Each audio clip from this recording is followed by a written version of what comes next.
ton accueil. Et puis, je voudrais aussi remercier 3 des acteurs qui sont interviewés dans notre livre. Jacques Pradel, Gérard Martin, Jean-Luc Salanave. C'était des Parisiens, hein. Les autres sont un peu plus loin, donc n'ont pas pu venir. Brièvement, on va parler à 2. Brièvement, en fait, l'idée, on était toutes les 2, j'étais responsable d'un laboratoire de recherche de radio-immuno, et Anne travaillait avec moi depuis le début dans ce laboratoire. Et on a fait connaissance de pas mal de gens très célèbres, pour la plupart, s'occupant de radioactivité dans des domaines très divers. Hein. Il y avait aussi bien des gens qui se sont occupés des essais nucléaires, je lui donnerai la parole, ingénieur des mines, Monsieur Jean-Luc, c'est plutôt Eurodif. Et puis, il y avait des médecins nucléaires. Un de nos problèmes, c'était de trouver des femmes, en fait. Parce que c'est déjà dans ce milieu, même actuellement encore, il n'y en a pas beaucoup. Hein. Dans les pionniers, les tout pionniers du nucléaire, il y en a 2 très connus, Marie et Irène, mais ensuite, ça disparaît. Et à cette époque, donc je parle de l'époque après les années 50, ben, il n'y en a pas beaucoup. Dans le livre, on a quand même donné la parole au moins à 4 Madame Chéron, qui était une des responsables également de Rodif, une des seules femmes, c'était le bras droit de Georges Besse qui a été assassiné, Christiane Chéron, donc. Il y avait Odile Fajon, qui était médecin nucléaire à Montpellier, Colette Chassard, Bouchot, qui était chercheur, elle, qui a fait beaucoup de recherches sur les poissons, plutôt. Et j'en oublie une, c'était qui Madame Burg. Qui Madame Burg. Madame Burg, voilà, Madame Burg, excuse-moi, qui était une des premières radiothérapeutes, et qui était la femme de Constant Burg, qui a été à l'origine de l'INSERM il y a déjà un certain temps et qui lui était mort. Bon, mais c'était difficile de trouver des femmes. Alors, notre idée, et Anne a tout de suite adhéré. Ce qui nous a donné un peu l'idée aussi, c'est qu'on a organisé énormément de colloques scientifiques, ou qui étaient assez, éclectiques, où on a fait appel à de nombreuses personnes comme Jacques Pradel, etc., qui étaient comme orateurs dans ces colloques.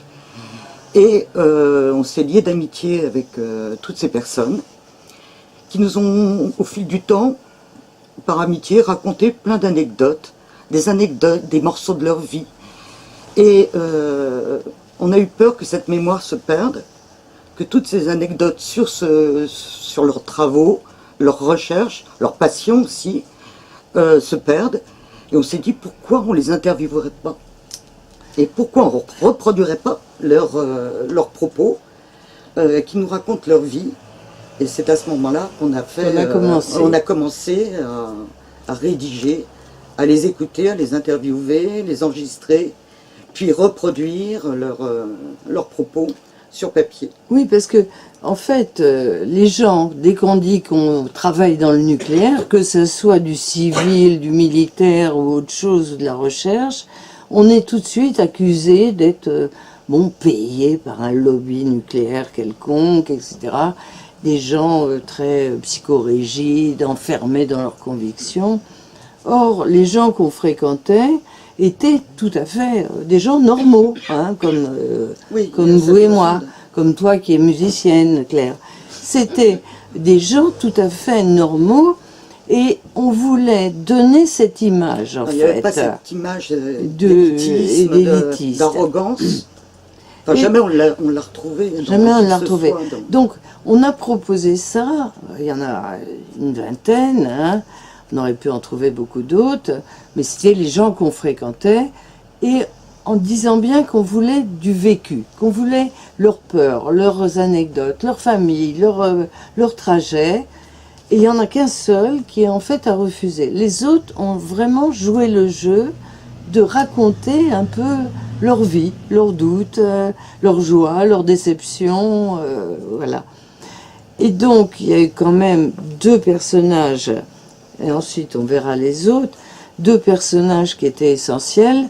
Ben, c'était le professeur Pierre Pellerin, qui est mort il y a 2-3 ans maintenant, qui était accusé, lui, de tous les maux possibles et imaginables, et qui s'était renfermé chez lui. Il était chez lui, il voulait pas sortir du tout, il était en procès. À la limite, on l'accusait quasiment d'assassinat. Ensuite, ça a été... Et depuis 2006, à peu près, il était accusé, et il se méfiait, à juste titre, des médias, mais son avocat lui avait dit de pas sortir. Et résultat, moi, je lui téléphonais beaucoup. Et on communiquait beaucoup par téléphone. Et au début, je prenais des notes, parce que dès qu'il commençait, je lui disais comment ça va, il me disait et vous, et toi qui me parlais pendant 1 heure. Je griffonnais, et je lui dis, est-ce que je peux vous enregistrer, ça vous dérange pas? Il me dit, oh, ça me dérange pas du tout, n'importe comment, je suis sur table d'écoute, vous aussi d'ailleurs, le temps qu'on décrypte toutes les conneries que je suis en train de raconter, ils en ont pour la nuit des temps. Donc vous cassez pas la tête, vous en faites ce que vous voulez et tout ça. Et donc j'ai des heures et des heures d'enregistrement, et donc c'est des propos, je dis bien que c'est pas une interview directe, mais c'est des propos que j'ai classés, et que vous verrez dans le livre, surtout pour montrer une autre image que cette image qu'il avait de personnage absolument terrifiant, psychorigide, méprisant, etc. Vous découvrirez qu'il adorait Wagner, qu'il faisait de la harpe, qui était bon. Mais vous découvrirez Wagner, oui, ça peut mais vous découvrirez quand même une autre image. Et puis le deuxième personnage, et donc ça c'est, il a jamais donné d'interview, un Pellerin ni rien. La deuxième interview importante, c'était Léonid Uroskoïev, qui est russe.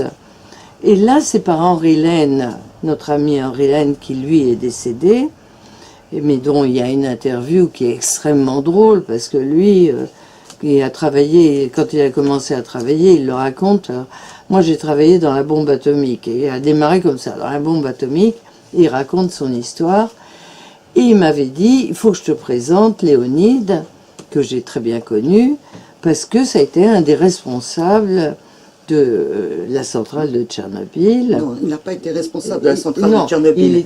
C'est un des premiers, parce qu'il était relativement jeune à l'époque, il avait même pas 30 ans.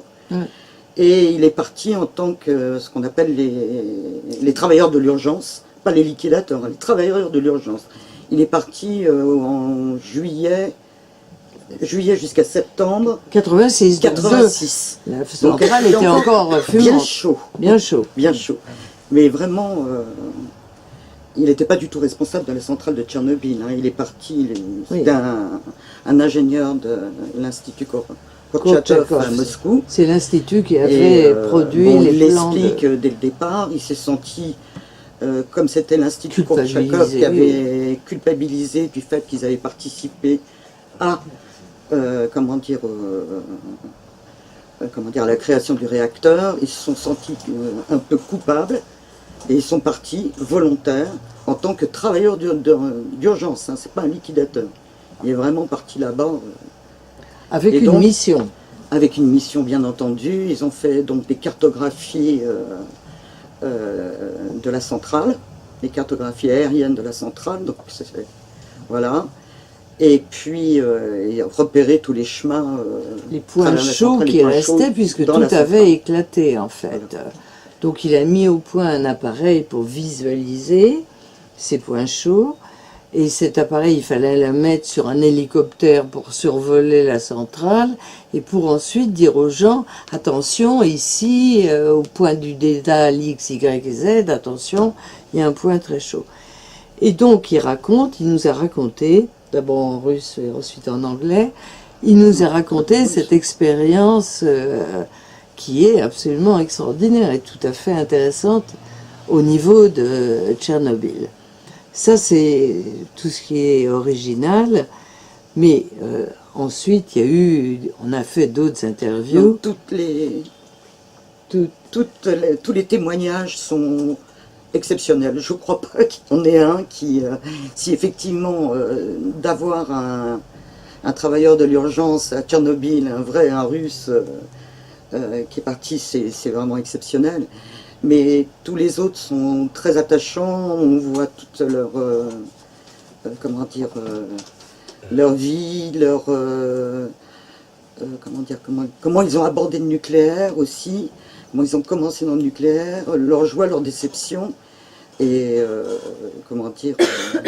ils sont tous très très attachants, je crois qu'ils sont tous exceptionnels. Alors, on a eu une interview, j'ai d'ailleurs vu Maurice Tubiana 2 mois avant sa mort, chez lui, il m'a reçu, et c'est un des seuls qui a beaucoup écrit en fait sur sa vie. Hein, il a publié, il écrivait quand même beaucoup, mais il nous a raconté des choses assez originales.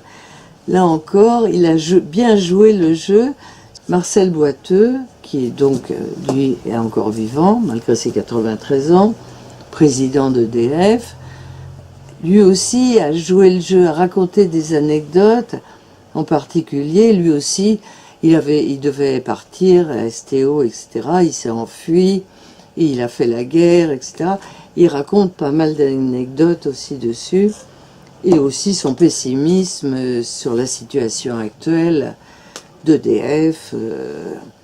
Et puis je voudrais donner quand même la parole à quelques-uns de mes acteurs qui sont là.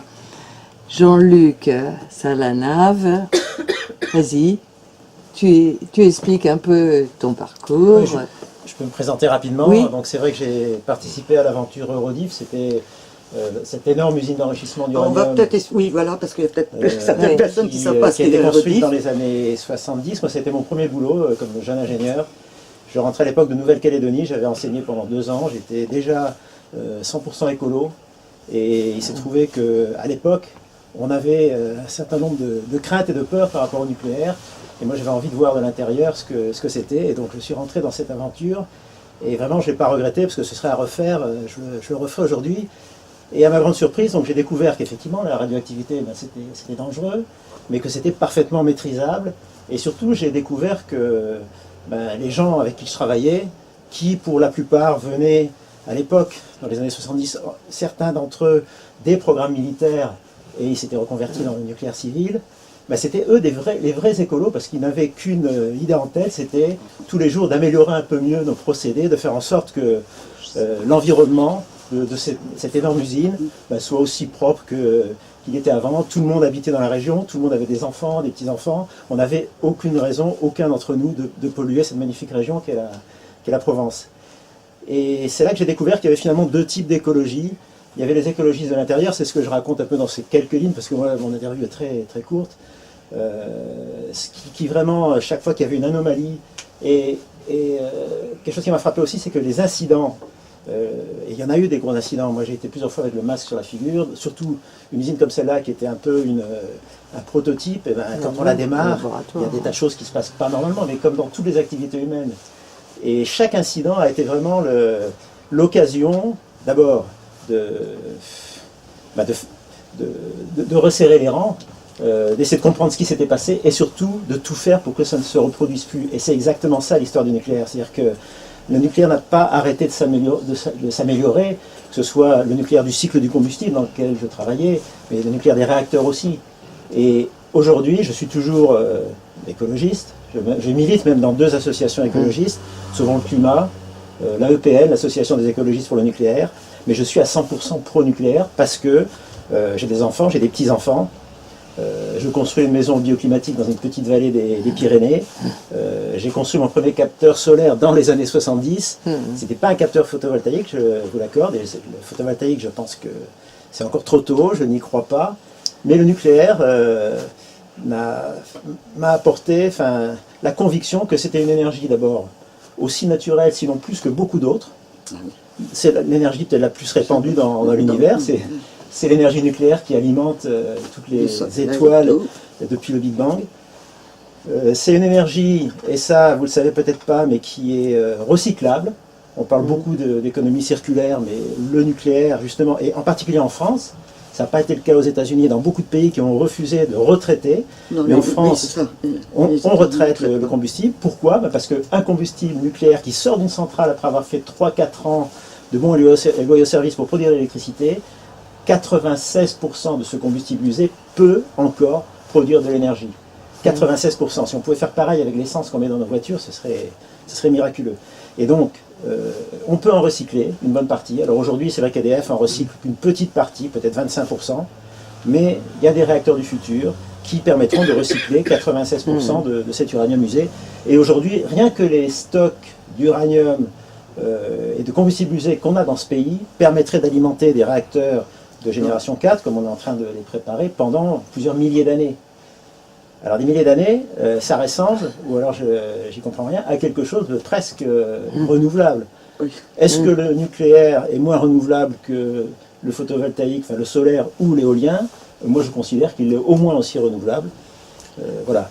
Donc je suis convaincu, je suis passionné. Aujourd'hui j'enseigne les technologies de l'énergie dans un certain nombre d'écoles, d'universités, en région parisienne, à l'école centrale, à Supélec, à Jussieu. À Munich, ça s'est arrêté parce que les jeunes Allemands qui s'intéressent au nucléaire ne savent plus sur quel pied danser aujourd'hui parce que leur pays est en train de casser tous leurs espoirs de voir cette énergie se développer. J'ai eu la chance d'enseigner en Chine aussi l'année dernière et les jeunes Chinois sont vraiment passionnés et il faut savoir que sur les 70 réacteurs qui sont en construction sur la planète aujourd'hui, il y en a 25 qui sont en construction en Chine. C'est vraiment une énergie qui se développe à toute vitesse, et les Chinois ont des tas de motivations, parce que les jeunes qui habitent à Pékin, qui subissent cette pollution énorme de toute cette activité charbon qu'il y a autour, ils ont un intérêt évident à introduire des énergies décarbonées, et le nucléaire en est une, et qui plus est, qui n'est pas intermittente ni aléatoire comme le photovoltaïque et l'éolien. Bon, je ne veux pas monopoliser la parole, mais si vous avez des questions, je suis à votre disposition. Après, Jacques. Alors Jacques, il y a Jacques quand même... Pradel. Et ensuite. Alors lui, il est mineur. Bon, Hein, je vais on dit essayer de mineur, parler un peu, mais c'est un peu difficile pour moi, parce que j'ai d'abord un certain nombre d'années de plus, si vous voulez, et j'ai quand même une caractéristique, c'est que quand je suis rentré dans le nucléaire, ben, il n'y avait rien, il n'y avait pas de CEA. J'ai participé à la création du CEA. Je suis arrivé, moi, il y a 60 ans maintenant, et dans les mines, j'ai été le premier, si vous voulez, à m'occuper de ces problèmes de mines, parce que personne n'avait de mine d'uranium dans le monde, ça n'existait pas, si vous voulez. Donc De radioprotection. je me suis occupé de la protection, mais au départ, j'allais pour faire de l'exploitation. Et puis on m'a dit, mais il y a un sujet, là, on ne sait pas très bien ce que c'est, mais il paraît que c'est important. Ça serait bien si vous vouliez vous en occuper. Bon, j'ai dit pourquoi pas, ça m'intéresse. Donc je me suis spécialisé en radioprotection. Et j'ai eu cet avantage d'arriver dans un domaine où il n'y avait personne qui connaissait la question. Donc j'étais le premier, si vous voulez, à connaître la question. Et ce n'était pas déformé, comme on le voit maintenant, quand on commence quelque chose. Ben, si ça a déjà existé avant, eh bien, il y a déjà des tas de rumeurs qui courent, c'est très dangereux, c'est ceci, c'est cela. C'est un peu ce que vous disiez en ce qui concerne le retraitement ou autre. On dit c'est très dangereux, c'est bon. Alors moi, je ne savais pas trop, à la limite, si c'était dangereux ou pas, mais je suis allé voir un peu comment travaillaient les mineurs, et je suis allé sur place, et j'ai vu que, ben, effectivement, ils travaillaient dans des conditions qui était assez mauvaise, mais du point de vue de la santé. Et le point de vue de la santé, c'était parce qu'ils étaient arrosés en permanence, ils buvaient comme... c'était incroyable. Ils arrêtaient, quand on a mis une ventilation, on a dit les premiers trucs à faire, c'est de ventiler un peu pour changer l'air. Ben, eux, ils coupaient parce que ils avaient froid. Donc j'ai dû moi-même aller sur place, si vous voulez, vivre avec eux un peu, pas complètement bien sûr, mais une journée ou deux avec eux, pour voir le jour, la nuit, ce qu'ils faisaient. Et je me suis aperçu que c'était assez dangereux pour eux, mais c'était pas la radioactivité, c'était la mine. Et d'ailleurs, ce qu'on avait constaté, et qu'on a constaté plus tard, c'est que les mineurs qui avaient des problèmes, ben, ils avaient en général travaillé dans des mines ailleurs en France. Et là, ils avaient respiré la silice, ils avaient été très irradiés par des toxiques non radioactifs, si on peut dire. Donc, c'était surtout chez eux qu'il y a eu des cancers par la suite. Pas chez nos mineurs qui ont été bien soignés au départ, si vous voulez. Là, il y en a eu quelques-uns, mais comme il y en a un peu partout, si vous voulez. Mais je pense qu'il y en a... Et on ne sait pas d'où ça vient, si vous voulez. En plus, on ne sait pas d'où ça vient, parce qu'on a voulu tuer l'existence de la radioactivité naturelle. Moi, je me suis battu pour ça, en disant le seul repère qui est sérieux dans ce domaine, c'est on a de la radioactivité naturelle, et on vit là depuis des siècles. On se soigne même dans des stations thermales avec des radioactivités un peu plus fortes que la moyenne, et les gens trouvent que ça fait du bien. Donc je me suis dit, il y a une chose vraiment très importante à faire, et j'ai visité un peu toutes les mines du monde, et je cite dans mon article, je cite un voyage que j'ai fait en Ouzbékistan, à l'époque où c'était l'URSS, et on m'a fait visiter les mines. Alors j'arrivais, ils me connaissaient parce que j'avais parlé pas mal dans des réunions, ils me connaissaient, ils disaient il faut vraiment bien le recevoir celui-là, quoi. Alors on m'a mis une escorte pour m'accompagner partout, je passe sur les détails de l'escorte, mais ce qu'il y a eu, c'est qu'on m'a fait faire une visite de mines en Ouzbékistan, donc, et on m'a fait cette visite. Alors c'était vraiment nettoyé de façon extraordinaire, si vous voulez, on n'avait jamais vu ça dans nos mines en France.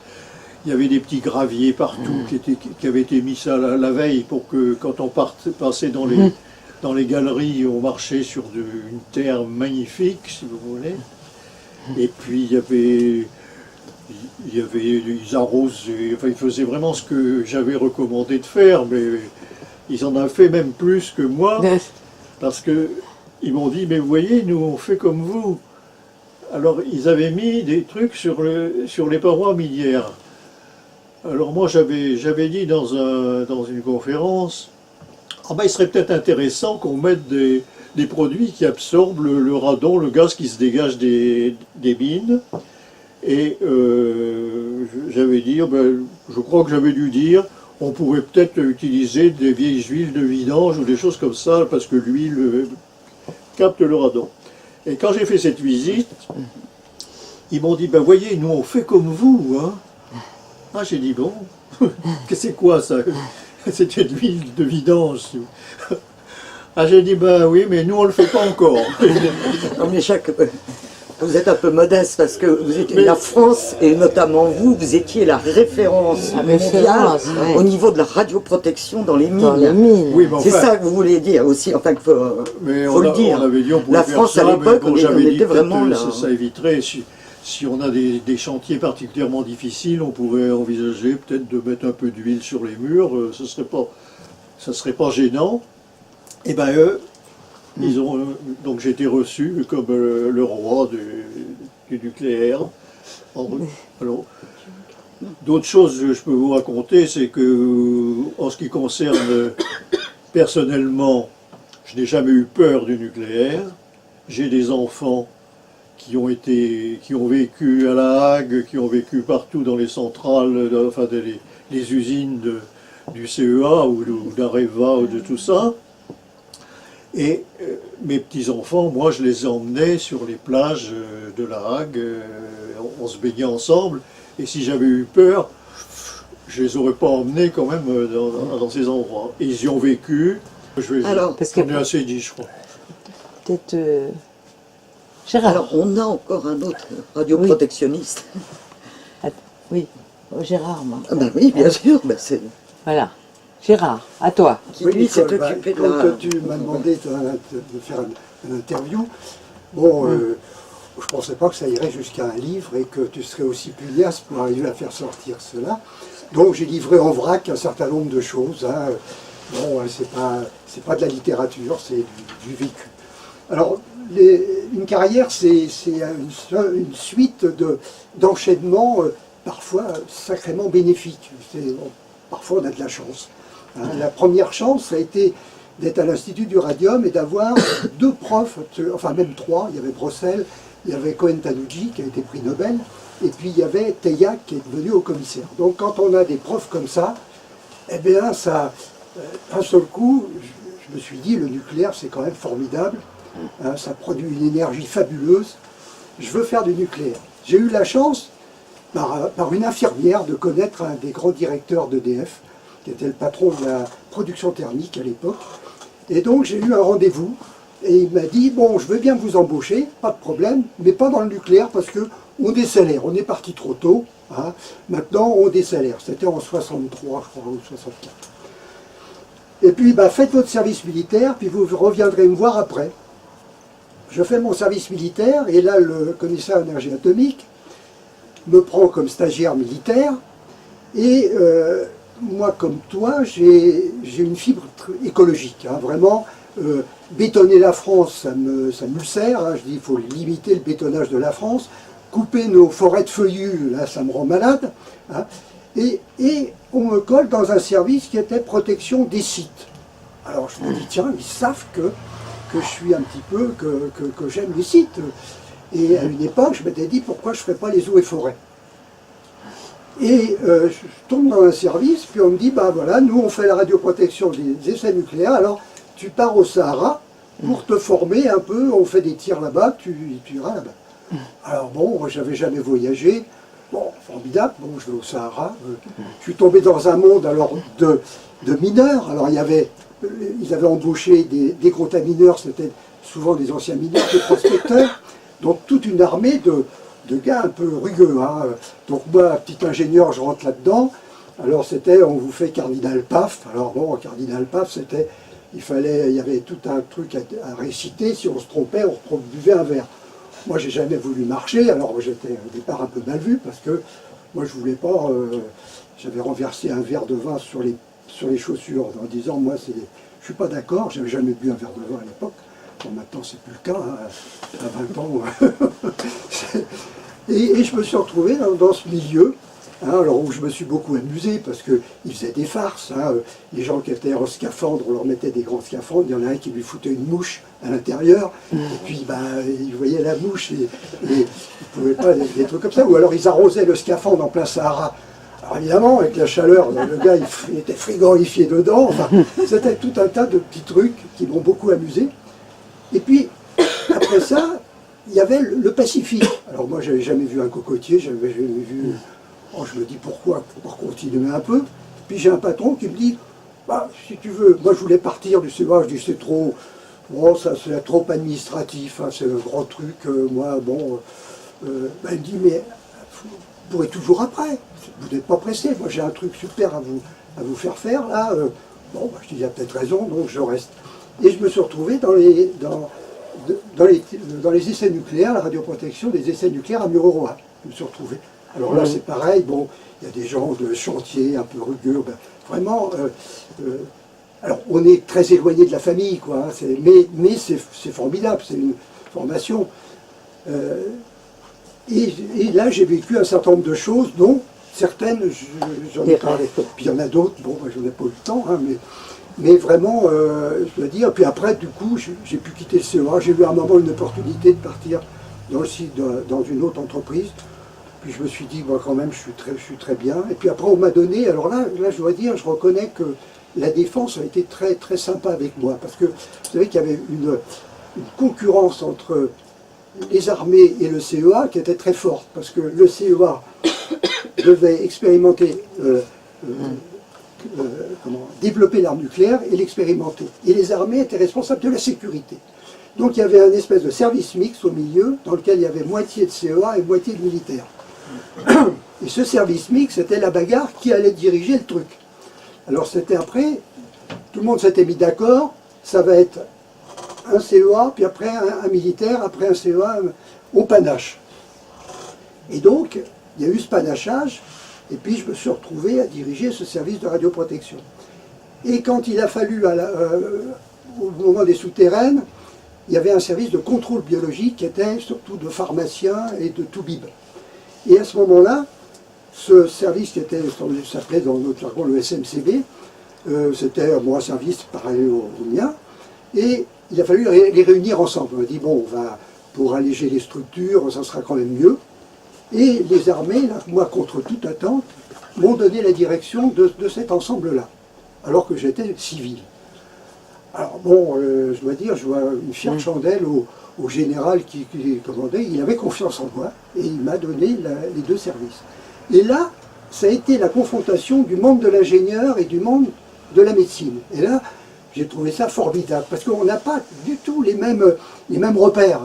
Hein. Moi, c'était la planification, les mesures en labo, et lui, c'était différent. Et je dois dire que moi, je me suis très bien entendu avec ses adjoints toubibs, ou chefs de section, et en particulier, il y en a un, d'ailleurs, que je connais bien, que tu as repris dans le livre, qui après s'est occupé des sous-marins nucléaires, de la radioprotection aussi. Donc, je dois dire qu'à la fin de ma carrière, mais je suis resté quand même toujours attaché, je dirais, au kilowattheure. Pour moi, ça a toujours été la référence, c'est faire de l'électricité pas chère. Et vraiment, le nucléaire a toutes les vertus. Hein, mais c'est étonnant mais je suis persuadé que dans les 20 ans qui viennent, le nucléaire va repartir en flèche partout.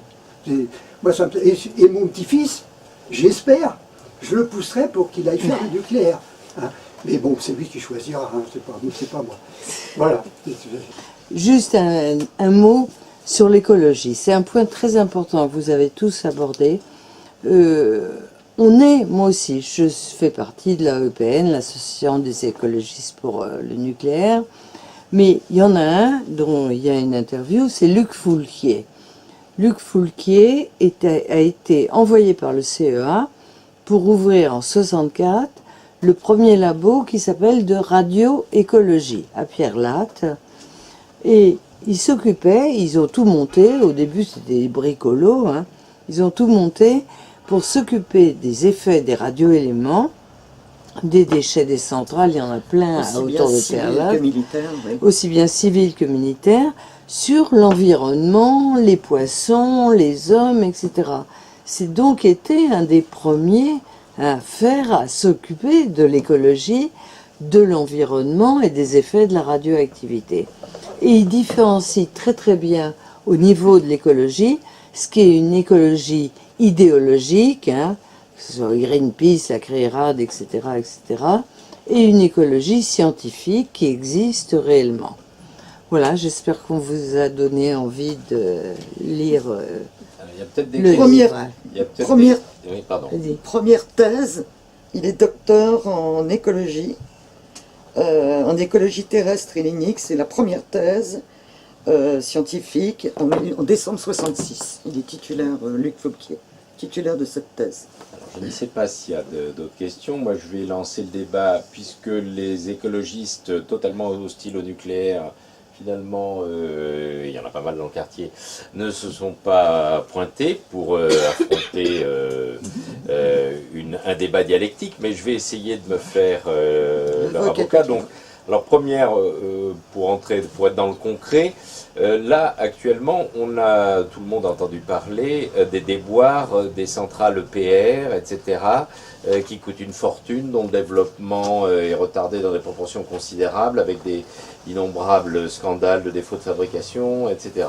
Qu'est-ce que vous, qui défendez donc toute cette histoire technologique, pouvez nous dire de cette situation et des conséquences qu'on pourrait en tirer en regard de l'avenir du nucléaire? Qui veut répondre? Moi, je peux apporter une partie de la réponse, mais donc effectivement, l'EPR, c'est une nouvelle série. Et bon, moi, mon expérience professionnelle, c'est que quand on démarre quelque chose, il faut mettre au point, et qu'il y ait des surprises, qu'il y ait des anomalies, c'est pas choquant.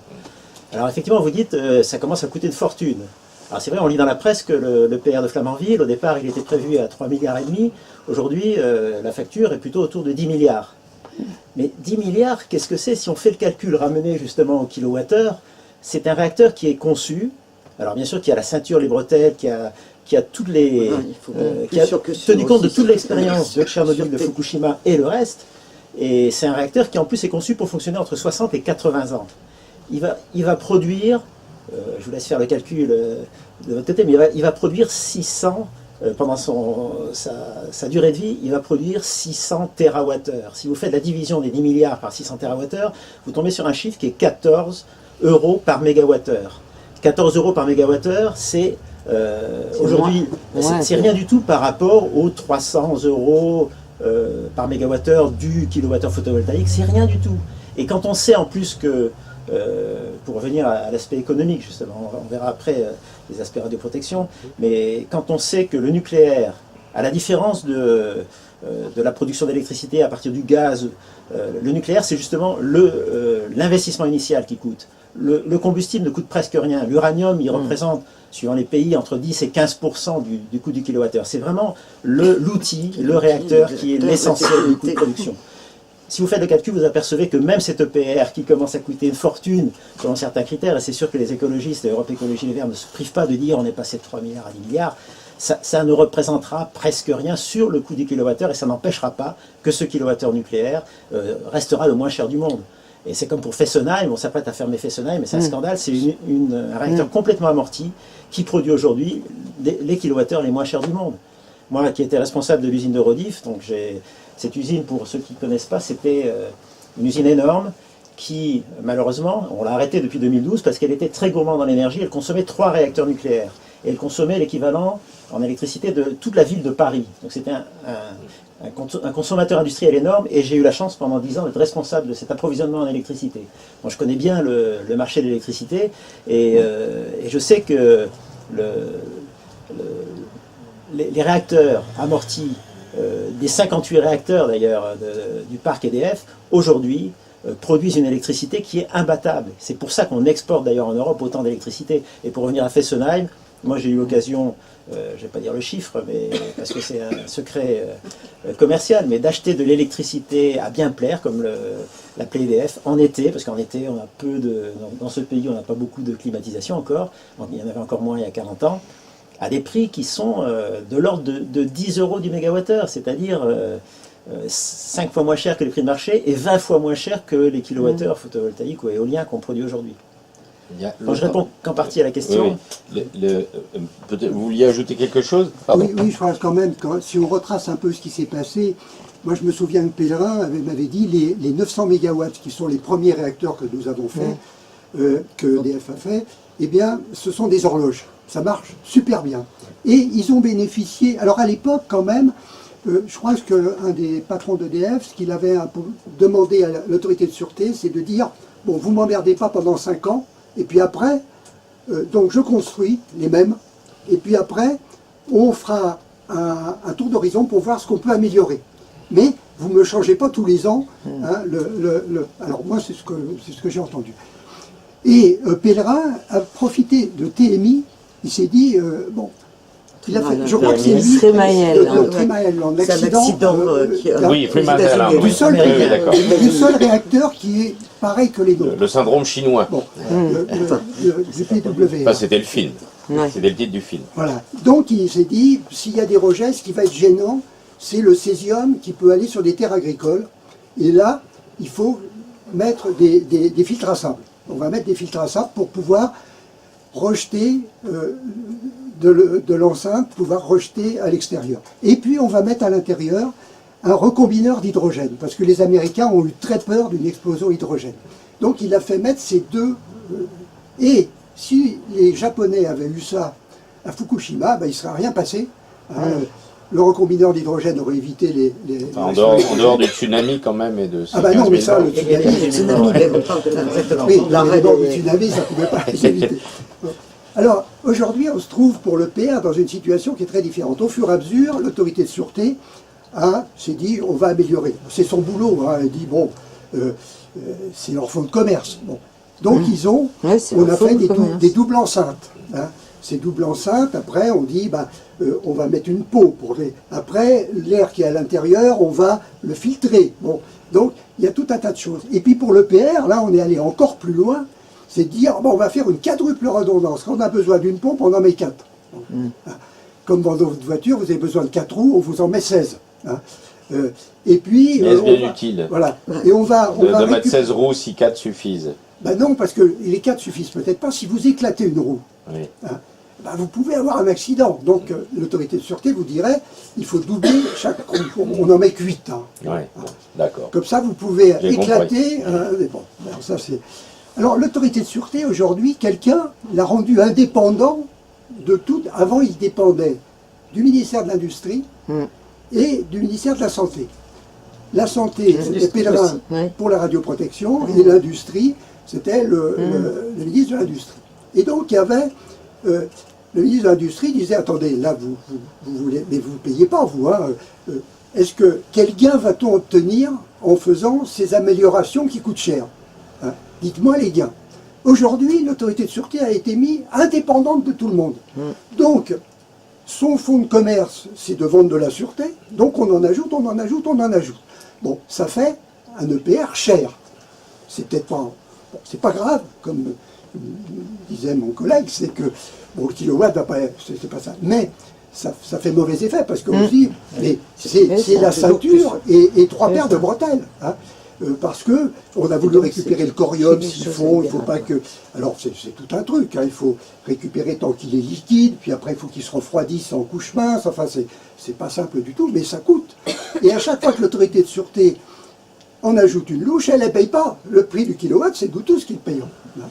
Et qu'elle soit indépendante qu'elle ait quelqu'un au-dessus, pour au moins dire, attendez, là ce que vous demandez, c'est ce qui se passe avec la cuve de l'EPR, pour lequel ils imposent plus que...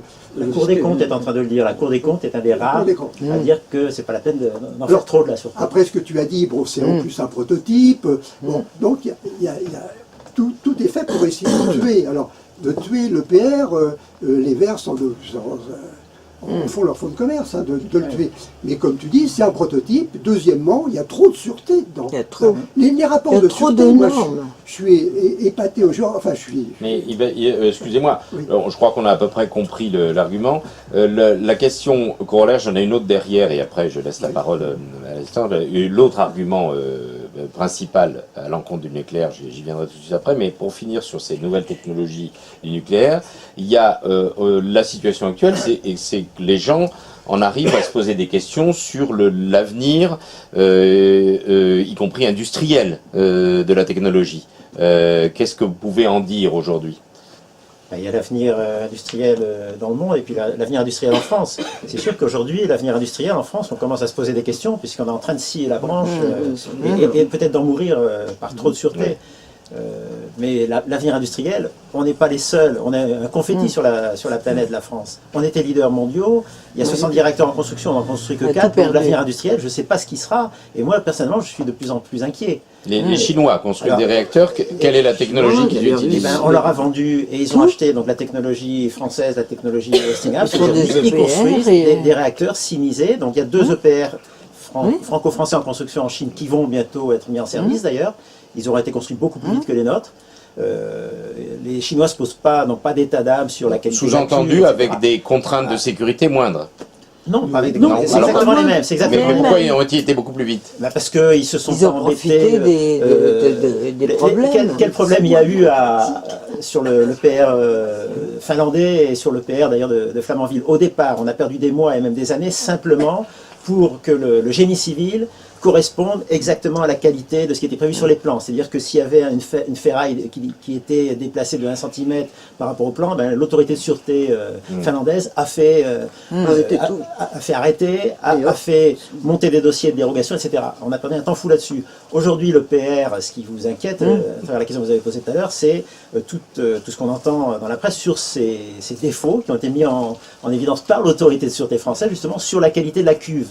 Et effectivement, cette cuve de l'EPR de Flamanville, elle a été fabriquée juste avant qu'une nouvelle réglementation encore plus contraignante que la précédente soit mise en place. Et il se trouve qu'il y a quelques paramètres concernant le taux de carbone de certaines parties de la cuve qui qui sort un petit peu de la nouvelle norme. Mais cette cuve, d'après ce que j'ai entendu, d'après les collègues d'EDF et d'Areva, c'est probablement la cuve la plus sûre des 58 cuves qui existent en France par ailleurs.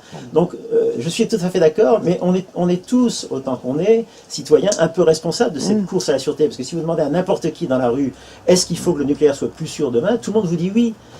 Et finalement, moi, après une carrière de 40 ans dans le nucléaire, je me dis, mais les 58 réacteurs du parc nucléaire d'EDF aujourd'hui, ils m'ont donné entièrement satisfaction. Ils m'ont donné de l'énergie pas chère. J'ai jamais entendu parler de problème de déchets. Ces déchets, produits de fission de haute activité, il n'y a jamais eu de problème.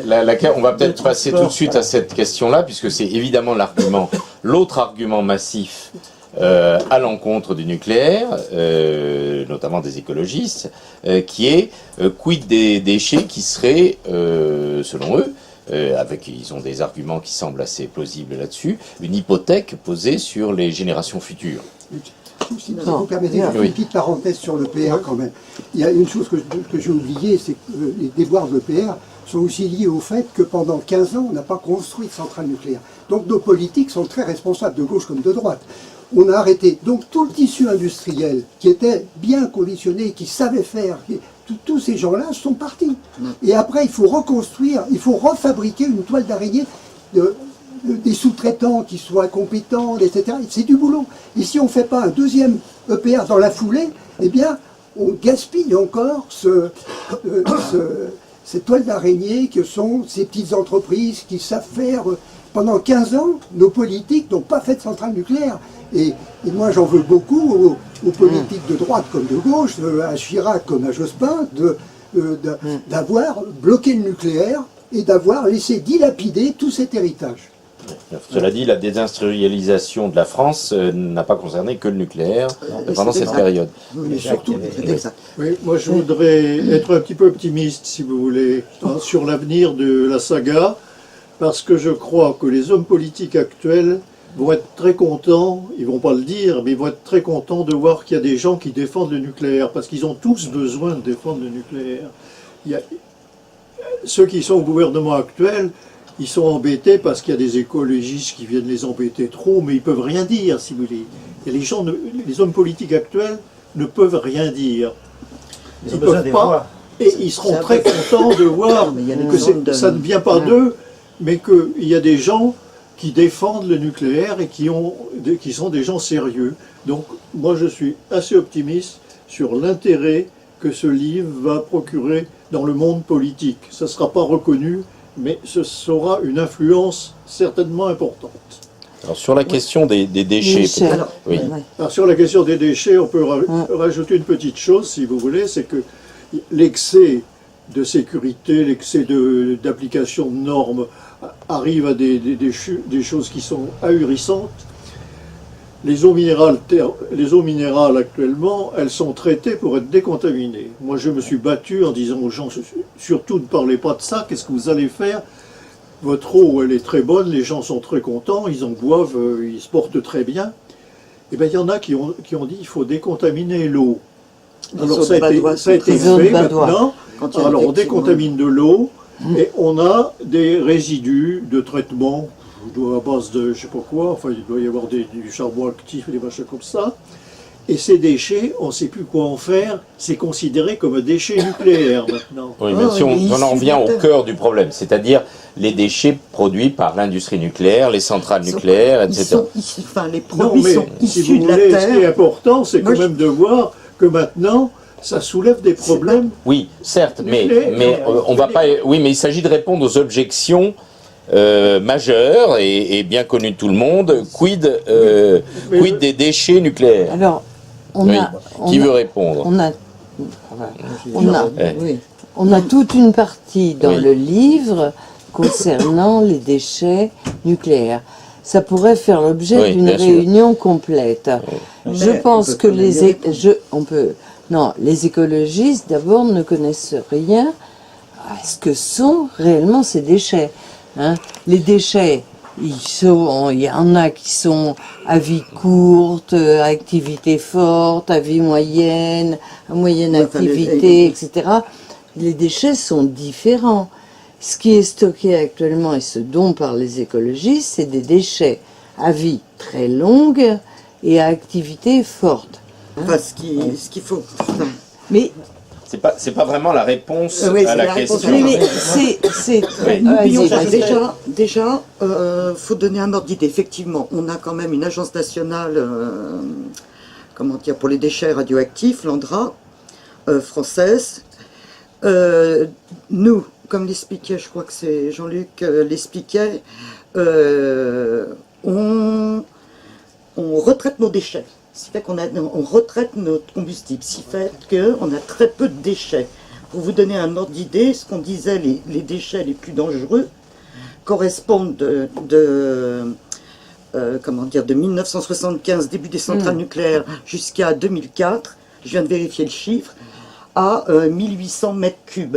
1800 mètres cubes, c'est tout. Ce qui correspond, alors ça c'est pas de moi, c'est de Jacques Fausse qui est On cite là-dedans. voilà. Jacques Fausse donnait comme exemple, ça correspond dans sa leçon de clôture du CNAM, du Conservatoire National des Arts et Métiers, donnait l'exemple, ça correspond au 3e étage de la Tour Eiffel. Quatrième. Mais il n'y a pas de 4e étage à la Tour Eiffel, Nicole. Oui, là. Il y a l'antenne. Le dernier. Il y a l'antenne. Mais alors, c'est pas l'antenne, c'est pas l'antenne qui c'était fait. un cube. Bref, C'était un cube. ces déchets, ces déchets représentent Depuis 1975. Et là, je en crois termes que de t'es passé- mesure des choses extrêmement minimes. C'est un des en arguments. volume, En volume. extrêmement. Voilà. Moi, je pense que ce qu'il faut dire pour rassurer les gens, c'est que c'est vrai, des déchets nucléaires, en 40 ans, on en a produit des quantités, mais quand on dit... Oui, enfin, moi, tu ce qui, disais ce qui ça, me, ça- ce qui me choque, c'est qu'on rien entend dit. partout, et personne ne dément ça, on dit Disons, il y a des problèmes de déchets nucléaires. Alors, ce que les gens aimeraient entendre, c'est qu'il y a plus de 99% des volumes de déchets nucléaires qui ont des solutions qui sont Exactement. C'est mises vrai. en œuvre depuis des décennies, qui sont parfaitement sûrs, qui n'ont jamais provoqué aucun impact sanitaire ni sur l'environnement. Et c'est vrai, aujourd'hui, il reste un point à résoudre, c'est celui que vous citiez toutes les deux, c'est celui des 0,2% de déchets qui renferment 98% de la radioactivité. Ce sont les fameux produits de fission issus justement de... Alors là, ça a suscité des questions complémentaires. Mais je peux terminer là-dessus. Oui, allez-y. Et donc ces 0,2% de produits de fission qui sont aujourd'hui, en France en tout cas, pas partout, mais en France ils sont retraités, ils sont vitrifiés, et c'est ceux-là qu'on va enterrer, qu'on va enfouir ou qu'on va entreposer, je ne sais pas comment il faut dire, dans ce magnifique projet de Bure qui est un projet de stockage géologique profond dans une couche d'argile. Il faut savoir que ça ne représente, on en produit à peu près 50 tonnes par an en France. On est 63 millions d'habitants, je crois. Si vous faites la division, ça fait 0,7 grammes par personne et par an pour un nucléaire qui représente 80% de la production d'électricité de ce pays. Donc c'est vraiment minuscule en quantité. Mais c'est vrai que du point de vue radioactivité, c'est une radioactivité qui est énorme, mais personne n'en a jamais souffert parce que tous les gens qui en parlent et qui se plaignent des déchets nucléaires n'en ont jamais vu. Même les gens qui travaillent chez Areva ou au CEA, il y en a beaucoup qui n'en ont jamais vu de ces déchets vitrifiés. Et donc le problème, pour moi, n'existe pas. Les solutions existent et il reste juste à décider, c'est les pouvoirs publics qui doivent le faire, l'année prochaine, de lancer ce fameux projet qui permet de boucler la boucle et de résoudre le problème de ces derniers déchets qui sont finalement, on dit qu'ils vont être radioactifs pendant des milliers d'années, voire des dizaines de milliers d'années. Ces déchets retraités, on a retiré l'uranium et le plutonium qui sont des chavilongues. Et donc ceux-là, dans 300 ans, ils auront pratiquement retrouvé un niveau de radioactivité qui correspond au bruit de fond de la radioactivité. On a retiré le plutonium et l'uranium pour le recycler. Pour les recycler, c'est des métaux, c'est des matériaux nobles, stratégiques qu'on peut remettre. Et aujourd'hui, il y a 20 réacteurs EDF sur les 58 qui recyclent ce plutonium. Et la France a opté, pour la même raison que les États-Unis optaient pour l'inverse. Les États-Unis disaient il ne faut surtout pas retraiter parce qu'on peut séparer du plutonium, et le plutonium, un État voyou qui sait le séparer pourrait faire des bombes atomiques. En France, en Allemagne, en Angleterre, on a utilisé exactement la même raison. Ce plutonium, la meilleure chose qu'on peut en faire, c'est le séparer et refaire du combustible MOX, il y en avait aussi dans le réacteur de Fukushima, pour produire de l'électricité civile. Oui. Et voilà les deux positions extrêmes et un peu Les simplifiées. Américains, comme il n'y a plus de matière fissile, chez nous, on est moins apte à avoir un terroriste qui vient chipper nos déchets. On va peut-être passer la parole au public.